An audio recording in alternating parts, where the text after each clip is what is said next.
Hi, my name is Nick. I'm a master's student here in the Department of Engineering Science at Simon Fraser University. I'm supervised by Dr. Teresa Chung, and the title of my talk is Mind Reading with Laser Beams. Bang! I hit my head. I wake up in the hospital and my doctor is concerned, so he orders an MRI to get a picture of my brain. He looks at it and says, well, everything looks fine here, nice and wrinkly like a normal brain, but everything isn't fine. It turns out I had a seizure which caused me to fall and hit my head. And more than that, I have epilepsy, which affects more than 300,000 Canadians and is the most common childhood brain disorder. So what are we to do? What does epilepsy look like? Or for that matter, depression or autism? How do we know that a brain doesn't just look like it's supposed to, but it works like it's supposed to? Well, we've got a trick up our sleeve, and that's a medical technology known as MEG. These MEG machines pick up on the tiny magnetic fields your brain produces when you think or move or pretty much do anything. It's not an exaggeration to say that these machines literally read your mind. So if your brain is misfiring or the connections just aren't doing what they're supposed to do, we can see that and we can help.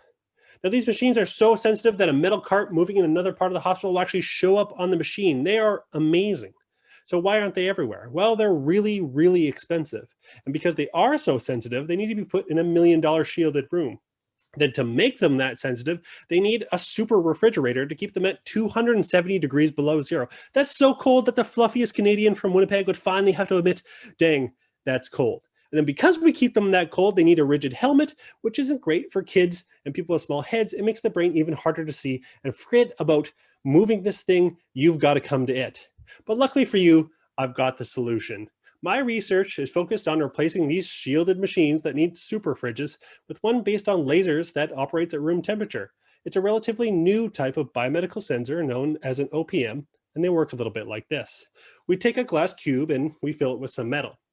We heat up the cube to turn the metal into a gas. We then shine a laser on the cube. This makes the little gas molecules act like little magnets. Now, when we bring a magnet close by, like your brain, when it's doing stuff, it makes all those little magnets point in one direction. Now, when they point in one direction, it affects how the laser light travels through the cube. And to read your mind, all we need to do is look at how the light is changing as it passes through the cube. So that means no more cooling, no more rigid helmets, and if done right, no more shield. With OPM technology, we can make an affordable and portable MEG that could help billions around the world. We're making a laser-based mind-reading machine. So let that be a warning to the students who are going to miss my 8 a.m. lab session. I might believe you that there was a lot of traffic, but will you beat my machine? Thank you.